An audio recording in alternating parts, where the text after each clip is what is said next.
What it do, y'all? I got a little bit of chicken dinner with some Vine Gabriel ranch. Let's go. Let's do this.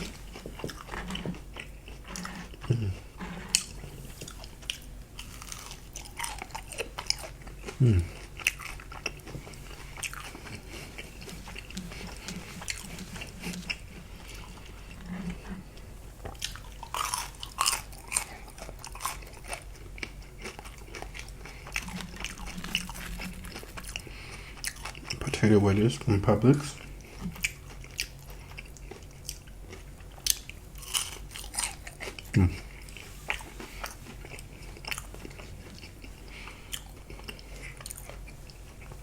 Special sauce.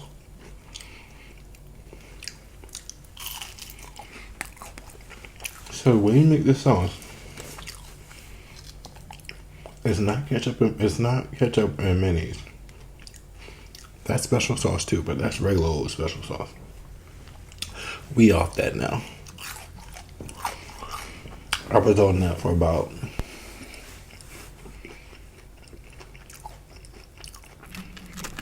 I forgot how old I was. I think I'm 29. Yeah, 29.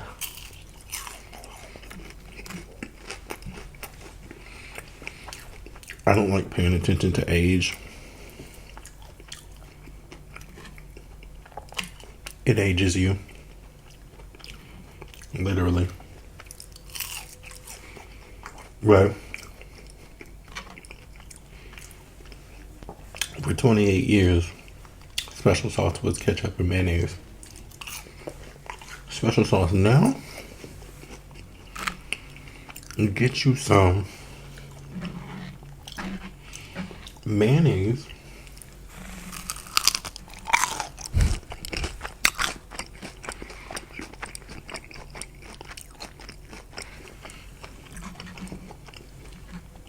Get you some mayonnaise, good mayonnaise.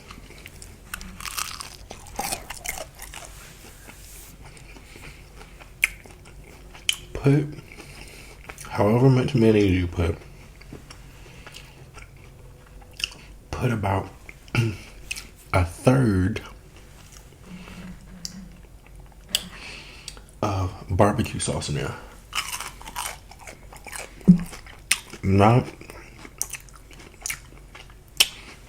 Food Line brand, not Kroger brand, not Whole Foods brand, not Piggly Wiggly brand, not Ingles brand, not Trader Joe's brand, none of that. Sweet Baby Ray's.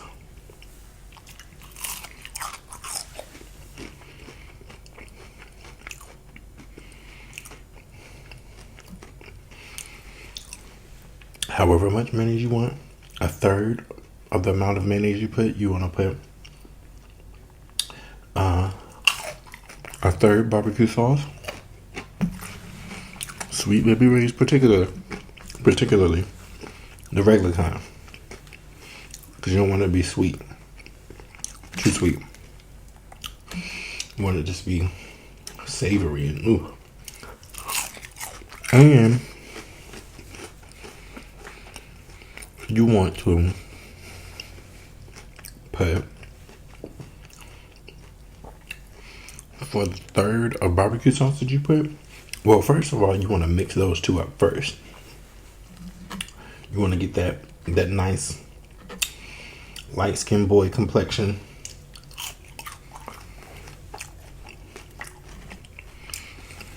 You want to get that biracial skin tone going in the sauce first. You then want to drop my ranch is so good. You then want to for the third of that barbecue sauce, you want to put a third of the barbecue sauce's amount. You're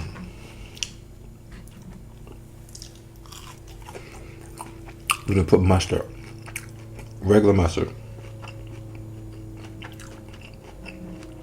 Mix that all together, baby. Baby. Special sauce. It's real special.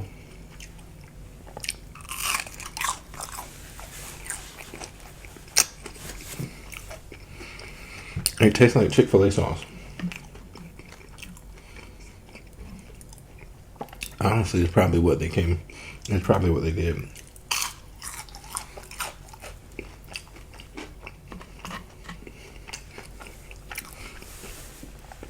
I was just in the kitchen one day playing with sauces because I don't remember what I was eating, but I just wanted to taste something different.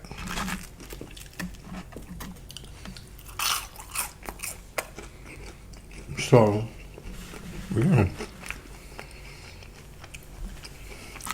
It was obviously something that I wanted to dip.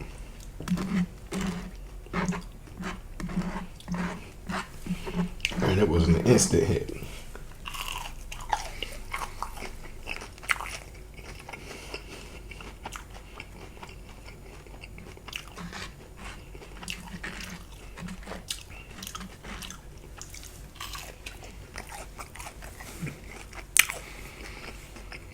I know some of y'all wondering why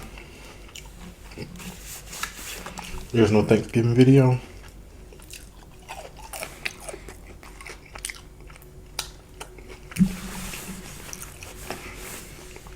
First of all, as hungry as I was by the time I ate, I had no brain capacity to be thinking about the video.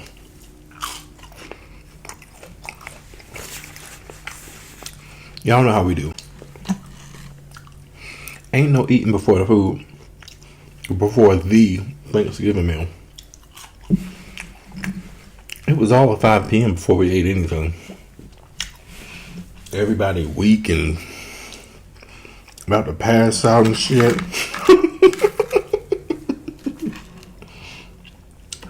Hungry. I'm about to be like, well, come on, I'm about to go get me a 2-piece or something. I'm hungry.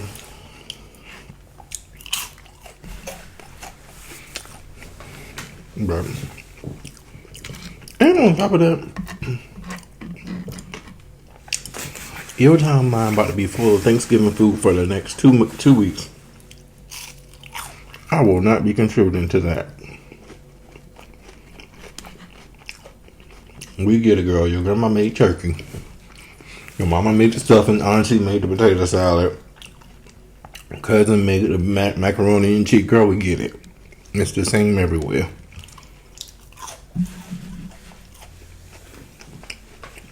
Furthermore,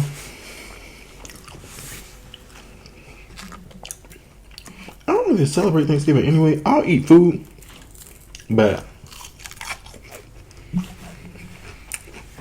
there is nothing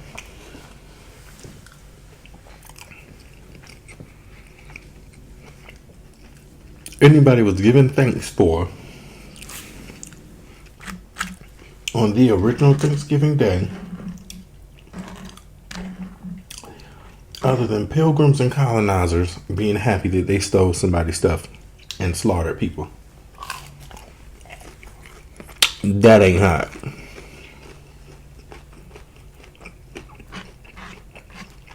It was not a big gathering where everybody sat around the campfire and said what they were grateful for and shared corn and skewers of buffalo, smoked buffalo with milk or whatever the hell the pilgrims brought. You know it wasn't seasoned.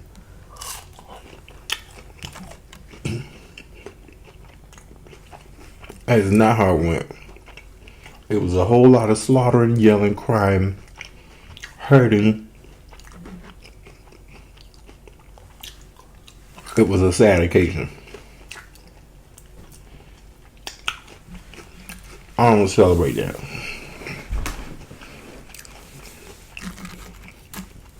I don't know what the hell taking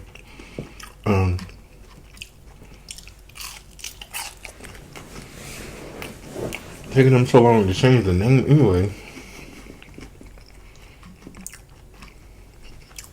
But not just changing it as like Thanksgiving parentheses Indigenous Day. No. It needs to be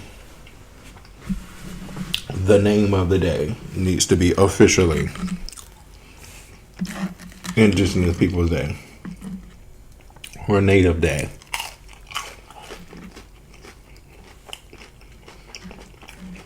The Pilgrims ain't do nothing worthy of praise that day.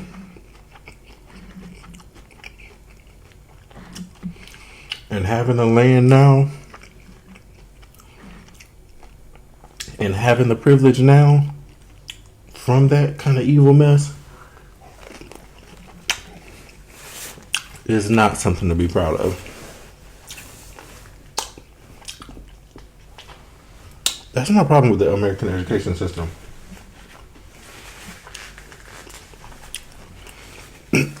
We teach everybody, Americans,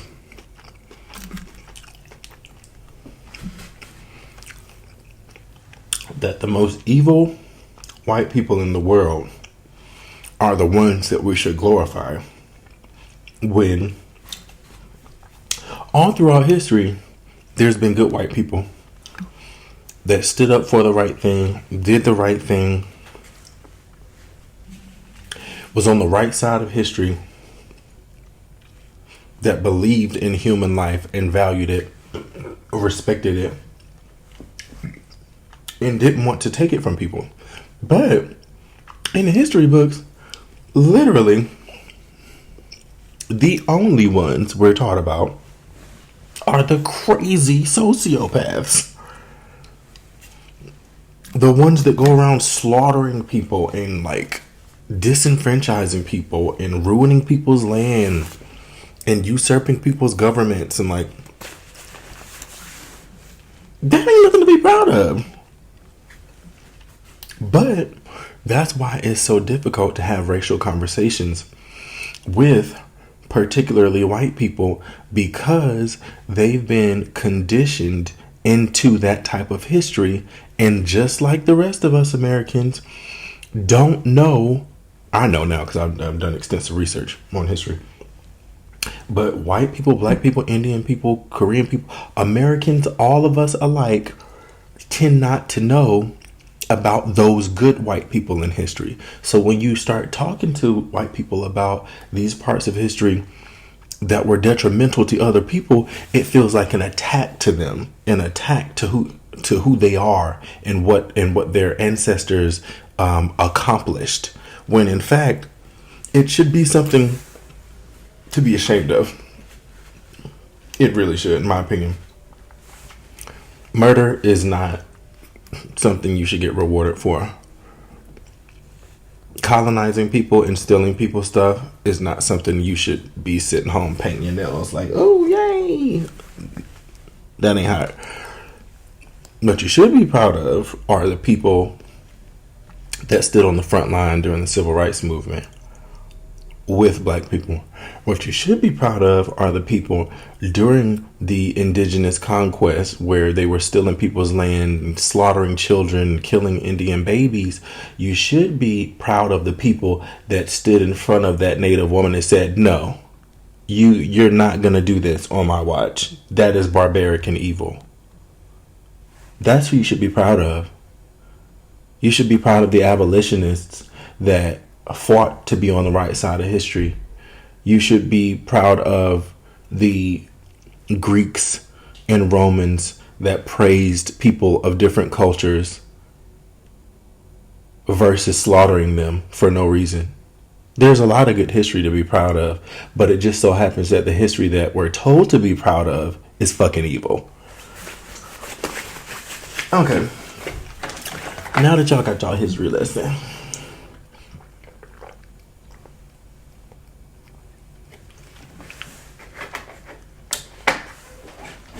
I might lose some subscribers for what I just said, but guess what?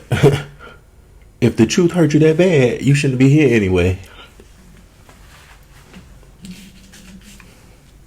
If you want to be on the wrong side of history, even after knowing what the truth is, I don't want your ass anyway.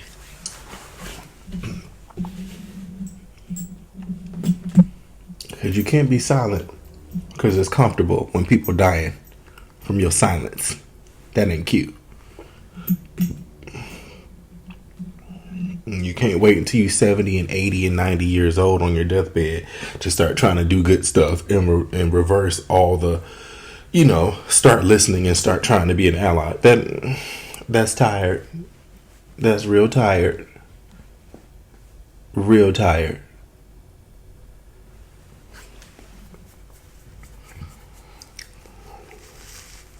It happens far too often. People want to get 100 years old and start confessing. Just like that lady that, the lady that lied on Emmett Till and said Emmett Till whistled at her and approached her. This old hoe waited until she was literally on her deathbed after Emmett Till was shot multiple times, beaten to death, tied up in barbed wire, and drowned. Waited until like 2015 or something when she was on her deathbed to confess after like 70 years that she lied. Girl, that's tired. I would have threw her old ass in jail on her deathbed. The last thing you gonna see is this cement ceiling. If I was in control of it, and ruining that child's life. But all things happen in history to contribute to the progress and the march forward. It happened for a reason. As sad as it was, it happened for a reason. Drop a heart if you feel what I'm saying, if you understand what I'm saying. Drop a heart emoji. Type the word heart. Leave a comment. And if you want to have discourse about what I'm saying, if you disagree, what is it, little floaty thing? If you disagree with what I'm saying, that's cool too. You can drop a comment, and we can talk about it. I'm not about to argue with you about something that I know I'm right about. Being on the wrong side of history is not something I'm going to argue with you about. Supporting evil people is not something I'm going to argue with you about. You identifying with racism is not something I'm going to argue with you about. I know I'm right about that. You can believe that if you want to.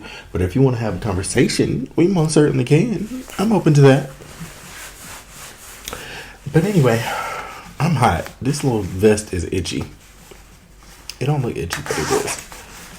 Okay, y'all. I'll holler at y'all later. Peace.